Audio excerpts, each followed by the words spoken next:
Olá, bem-vindos ao canal Life com Lu. Aqui nós falamos sobre assuntos que podem ajudar você a ter uma vida livre e feliz com o autismo.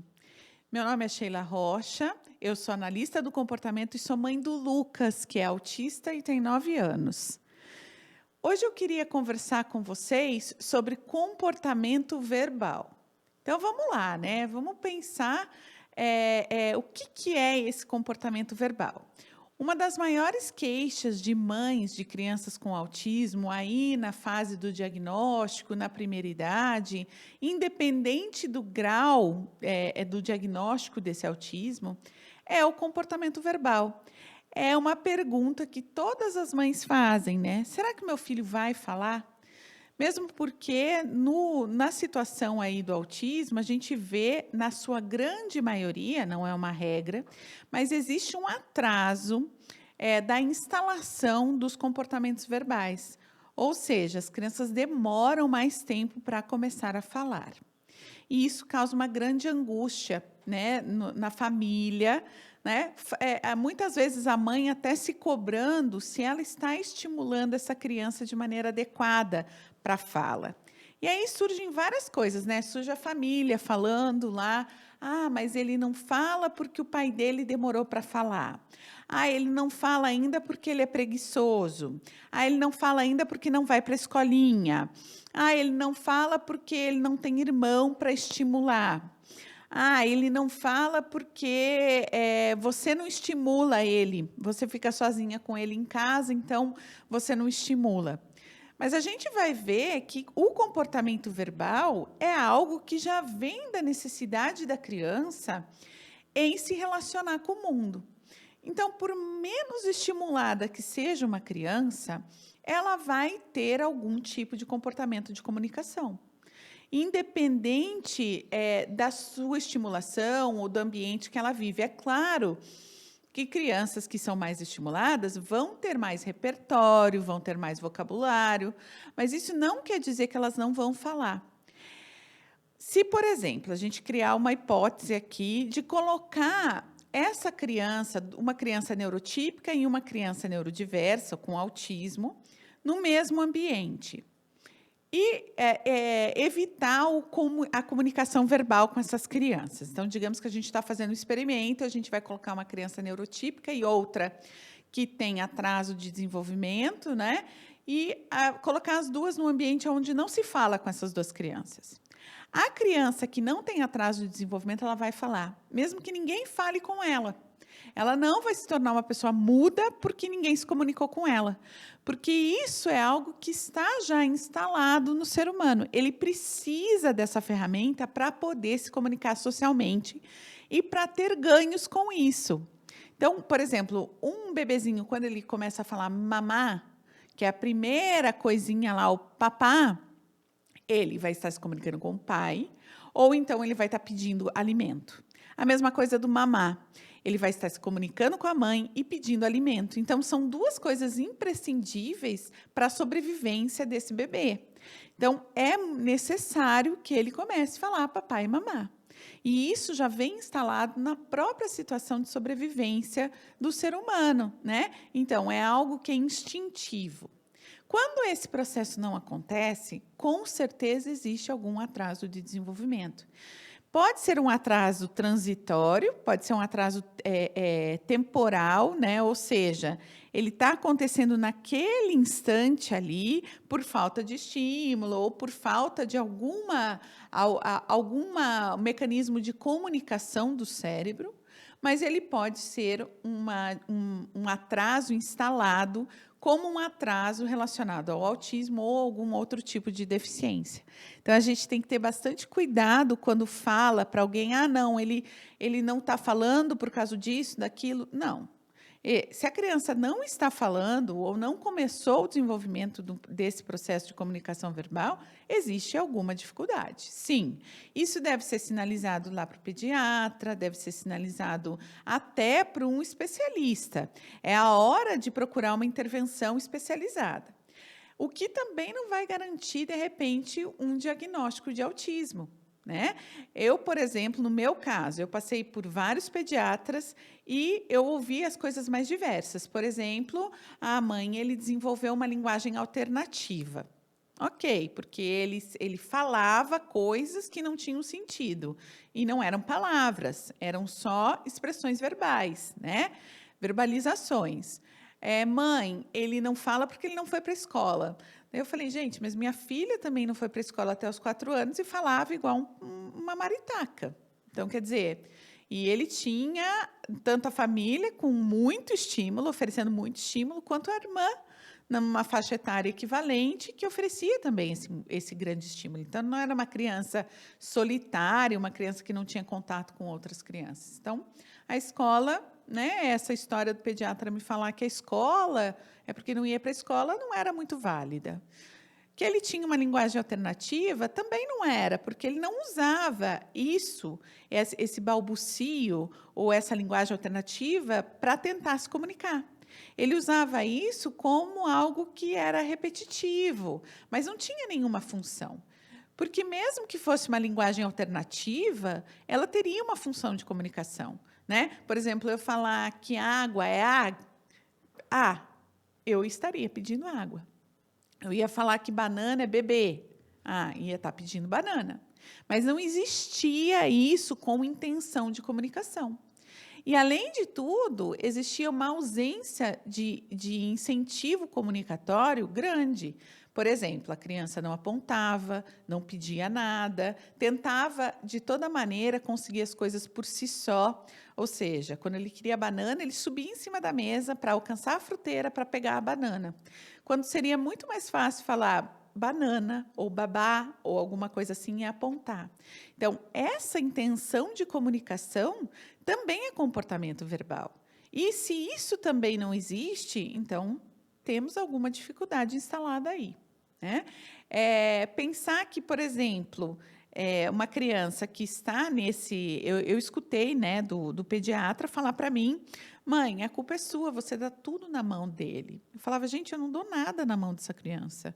Né? Então, eu comecei claro, ser culpada de uma situação que eu via que não era realidade. Então, a gente tem que ser criterioso. Depois, encaminhei para a fono. A primeira fono, por azar, eu acho, no dia que ele foi na fono, ele pegou um telefone que tinha, né, lá no consultório da fono e começou a balbuciar no telefone. Eu acho que foi um azar meu isso, né? E a fono falou, não, mãe, ele quer se comunicar. É porque realmente ele está sem capacidade de articular essas palavras. Falei, gente, mas com 3 anos e meio, se a criança já não está articulando as palavras, né? Nessa época o Lucas tinha 1 ano e 8 meses, mais ou menos, e ele não articulava nenhuma palavra, eu falei, alguma coisa de errado tem. Né? Mesmo porque ele começou a articular mamãe, papá, e depois perdeu isso. Então, isso também é um grande alerta. Crianças, vai no médico e fala, não, mas ele fala mamãe e papá, mas só isso? Né? Então, pensar que uma criança até 2 anos, ela tem que ter um repertório de pelo menos 200 palavras. 200 palavras, não precisam ser frases, mas precisam ser palavras. Palavras que tenham significado e palavras que comuniquem alguma coisa. Né? Ou seja, eu preciso comunicar uma intenção de querer, de pedir, geralmente são esses os comportamentos verbais iniciais. Então, a gente tem que ficar atento mesmo a esse comportamento verbal. É um grande sinalizador aí dos diagnósticos de autismo e, geralmente, as mães, principalmente as mães dos primeiros filhos e de filhos únicos, têm mais dificuldade de avaliar qual é o andamento correto desse comportamento. Então, essas mães vão se basear, por exemplo, no primo, no pai, no seu próprio comportamento, em relatos do passado. E as pessoas, em geral, nem lembram, né? Então, o pai tem 40 anos e a avó vem e fala, mas ele começou a falar com 2 anos e meio. Daí você fala, mas você lembra exatamente que eram 2 anos e meio quando ele começou a falar? Né? Então, a gente se baseia em relatos bem aleatórios, assim, sem embasamento ou critério nenhum, para justificar essa ausência do comportamento verbal. Tá? Então, mesmo que a criança seja de baixo comprometimento, como uma criança com autismo leve, né, autismo grau de suporte 1, ela vai ter comprometimentos do comportamento verbal. Só que são comprometimentos diferentes, que muitas vezes não são identificados prontamente. É aquela criança que, por exemplo, fala com 1 ano e pouco, ela está falando helicóptero, né, que não é uma palavra para a idade dela. Então, para a idade dela, ela tem que falar pato, ela tem que falar mamá, ela tem que falar banana, ela tem que falar macaco, mas ela não tem que falar helicóptero, que é uma palavra hipercomplexa. Então, no autismo leve, a gente vê muito isso. Ah, nossa, ele é super prodígio, porque ele fala helicóptero inconstitucionalissimamente, paralelepípedo, mas ele não fala água, né? Então, muito bem, qual é a grande necessidade dele falar essas palavras hipercomplexas e não conseguir pedir água, pedir pão, pedir uma bala, né? Falar que aquilo é um pato, ou uma vaca, ou um cavalo, ou um macaco. Então, a criança acaba tendo um comportamento verbal hipercomplexo, mas que não é um comportamento de comunicação. E ela fala essas palavras de maneira aleatória, soltas, né? O que a gente vê muitas vezes é aquela mãe que fala assim, você pergunta, como que é a verbalização? Essa criança fala, a mãe fala, nossa, ele fala super bem, mas ele gosta de falar inglês. Isso é um clássico já para o diagnóstico de autismo. Uma criança que, com 2 anos, ela não fala os numerais em português, mas ela fala em inglês. Ah, ela não canta em português, mas ela canta em inglês, né? Então, a gente vê que existe um hiperfoco em determinado assunto que não serve para a comunicação da vida diária dela, porque ela não vai se comunicar falando inglês com o pai e com a mãe. E ela consegue captar isso de onde? Dos desenhos, ela consegue captar dos comerciais de televisão, ela consegue captar isso da música, porque ela tem um hiperfoco naquilo. Mas isso não quer dizer que ela tem um comportamento de comunicação adequado. Pelo contrário, ela tem um artifício quase que para enganar, né? Vamos colocar de maneira bem coloquial assim, esse interlocutor dizendo que ela fala. Ela fala, realmente ela pronuncia as palavras, mas aí a mãe vem e fala, nossa, ele gosta de falar inglês. E a gente já, sinaliza, acorda, porque existe algum problema aí, porque as crianças primeiro vão começar a falar sua língua materna para depois, eventualmente, falar uma segunda língua. E não dessa maneira, né? A não ser que a criança seja bilíngue, porque um dos pais ali fale essa língua. Caso contrário, essa não é a normalidade. Então, pensar que no comportamento verbal, tudo que fugir da normalidade é um sinalizador. É algo que a gente precisa colocar atenção para que a gente possa ajudar essa criança a se comunicar de maneira eficiente. Bom, no comportamento verbal, a gente tem outras coisas também que acontecem aí nesse comportamento verbal, né? Que são as maneiras de se comunicar. Então, maneira de se comunicar também é comportamento verbal. Então, por exemplo, uma criança que aponta, ela tem um comportamento de comunicação. Ela está pedindo alguma coisa, ela está compartilhando atenção. Isso é um comportamento de comunicação. Agora, uma criança que pega o pai e a mãe pela mão, leva até o lugar e começa a chorar e resmungar porque quer alguma coisa e não consegue efetivamente dizer o que é, ou apontar, ou mostrar, aí a gente tem um outro comportamento instalado. Esse não é um comportamento de comunicação. Ele está fazendo o quê? Ele está usando o pai e a mãe como ferramenta para conseguir o que ele quer. Então, ele não tem habilidades de comunicação, ele usa um terceiro para tentar se comunicar. Né? Então, ele está usando a habilidade do outro para tentar se comunicar por ele. Então, é muito sutil essa questão aí que a gente tem de comunicação nesse primeiro momento, porque muitos pais falam, ah, não, mas ele quer me falar. Ele quer falar, mas ele quer que você fale por ele. E aí você fica naquela adivinhação, né? Você quer pão? Abre a geladeira e fala, o que você quer? E a criança não aponta, ela não mostra, ela só fica resmungando, chorando, e daí você mostra, é pão? Não. É leite? Não, a criança resmunga. É banana? A criança resmunga. Até você conseguir, ela conseguir o que ela quer. Muitas vezes isso pode demorar um século e você não descobrir o que é que a criança quer. porque ela não consegue dizer sim nem não, e nem apontar o que ela quer, e nem mostrar dentro da geladeira o que ela quer. E aí você fica, o que ela está fazendo? Ela está usando a tua habilidade de comunicação, então você está nomeando os elementos para ela conseguir o que ela tem vontade de comer ou de beber, ou seja lá o que for. Então, a gente tem que ter realmente atenção nisso, né? E tentar evitar o máximo possível ser ferramenta da criança. Porque ela vai usar as tuas habilidades para conseguir o que ela quer. Então, se ela quer pegar um negócio no alto, em vez de apontar para o negócio do alto e falar ou tentar verbalizar, ela pode até te chamar, mas ela tem que apontar. E não você ficar a todo tempo tentando adivinhar o que ela quer, né? Porque senão ela está te usando como ferramenta. Então, no comportamento verbal, a gente vai ver isso nas dificuldades de comportamento verbal. Existem outras categorias de comportamento verbal. Então, vamos lá. Esse que a gente está falando é o comportamento de verbalização, ou seja, comportamento de fala, né? Esse é um comportamento verbal. A gente tem outro comportamento verbal, que é o ecoico, né? O ecoico é aquela criança que repete o que você fala. Então, quando a gente vai começar um processo de comportamento verbal, ou seja, eu vou começar a ensinar a minha criança a falar, eu vou começar da onde? Da repetição, do ecoico. Esse é o primeiro passo do comportamento verbal, né?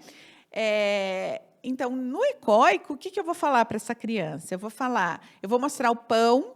Ela quer o pão, ela está desesperada pelo pão. E eu vou falar pão. E aí vou falar, fala pão. Enquanto a criança não falar pão, eu não vou dar o pão, né? Então, o que eu estou trabalhando? Eu estou trabalhando aí um estímulo reforçador. Nem que a criança esboce um p, eu já dou o pão. Então, esse ecoico serve para esse momento, onde eu estou ensinando a criança que ela tem que se comunicar verbalmente. Então, eu estou ensinando ela que apenas pelo comportamento verbal, ou seja, pela fala, repetição daquilo que eu estou falando, ela vai conseguir o que ela quer, o que ela precisa naquele momento. Então, é uma técnica baseada em análise do comportamento aplicada que trabalha primeira intenção de comportamento verbal. Não é simples assim, né? Eu estou dando aqui um exemplo e dando assim um panorama muito geral, né? Então a gente vai trabalhar comportamento por comportamento, certo? Depois a gente tem os comportamentos de mando, que são instruções para a criança poder responder. Esse é um outro comportamento verbal. Então, o mando é, por exemplo, apague a luz. Isso é um mando. Eu estou dando uma ordem verbal, estou comunicando algo verbalmente para a criança responder para mim com uma ação. Ela não precisa estar. Então, entenda que o comportamento verbal não é só da criança, só a criança emitir fala. É também ela responder o que ela compreendeu da fala do outro. Certo? Então, a gente tem que trabalhar não só a criança falar, mas ela compreender o que está sendo dito a ela. Esse é um outro tipo de comportamento verbal, que é o mando. Depois a gente tem o tato, né? O tato vem de contato. Então, é a primeira relação entre eu e você. Então, o tato é algo que eu demando da criança, ou seja, eu faço uma pergunta e a criança me responde. Esse é um comportamento verbal de tato, tá? E depois eu tenho comportamentos verbais de intraverbal. O intraverbal é a conversa. É aquela conversa que eu vou ter com a criança, é a interpretação do texto. Então, a criança leu determinada coisa e ela tem que me recontar o que ela leu. Isso é um comportamento de intraverbal. Então, ele já requer duas coisas. A compreensão daquilo que foi ou falado ou lido e a habilidade de contar ou comunicar verbalmente aquela coisa que foi entendida. Esse é um comportamento de intraverbal, já são comportamentos bem mais complexos e que, por exemplo, nas crianças com autismo leve, né, grau de suporte 1, são comportamentos difíceis, porque as crianças, em geral, elas vão saber falar o que elas querem, elas vão saber falar o que elas têm vontade ou desejo, mas elas têm dificuldade de recontar eventos. Então, aonde que a gente tem que trabalhar aí no comportamento verbal? No intraverbal, que é essa oportunidade de compreender coisas, formular hipóteses na cabeça da criança, que ela possa comunicar novamente aquilo, por exemplo, que aconteceu na escola, aquilo que foi lido no livro, então ela está recontando a história, aquilo que aconteceu no parquinho. Isso é um comportamento de intraverbal. Tá? E depois a gente tem um comportamento verbal textual. O que é o comportamento verbal textual? É quando a criança já lê, então ela já está alfabetizada, e lembrando que alfabetizar crianças com autismo, independente do grau, é algo absolutamente possível e que deve ser incentivado, deve ser tratado com muito cuidado na fase escolar do Fundamental 1, para que essa criança seja alfabetizada, para que também ela tenha um comportamento verbal textual. Isso quer dizer a habilidade da criança em ler uma informação. Isso também é um comportamento verbal, né? Então, pensar que o comportamento verbal é a interpretação de toda a informação que a criança tenha. Essa informação pode ser textual, essa informação pode ser verbal, pode ser por mando, por tato, por ecoico, por repetição. Então, a gente pode, sim, e deve trabalhar esses comportamentos verbais já na primeira infância. Então, fundamental que, quando houver qualquer sinalização de que esse comportamento verbal é deficiente, a gente tenha como, sim, encaminhar e trabalhar.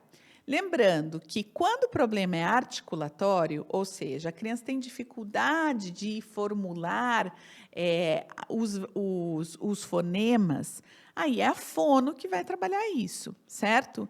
Mas, quando a dificuldade não é articulatória, ou seja, a criança consegue articular fonemas, ela não consegue comunicar ideias, aí a gente precisa de uma fono, ou de uma analista do comportamento, ou de uma fono especialista em análise do comportamento aplicada. Porque aí o problema não está na maneira de articular isso. Está, sim, na maneira de comunicar ideias. Então, é um comportamento e não um problema articulatório que a fono pode resolver. Então, se você tiver esse tipo de coisa, o ideal é que a própria casa trabalhe esses comportamentos verbais, porque essas coisas vão acontecendo no dia a dia. Então, é muito mais fácil trabalhar isso de forma naturalística em casa do que terapeuticamente. Tá? Então, vejam bem quem são os profissionais que estão trabalhando com a sua criança, se eles têm essa especialização, ou se você mesmo pode tomar conhecimento desse assunto, né, de análise do comportamento aplicada, para poder manejar comportamentos verbais do seu filho também. Tá joia? Espero que vocês tenham gostado do conteúdo. Se vocês gostaram, inscrevam-se aí no nosso canal, para que a gente possa continuar comunicando esse tipo de conteúdo, né, que pode te ajudar no dia a dia com seu filho com autismo. Obrigada.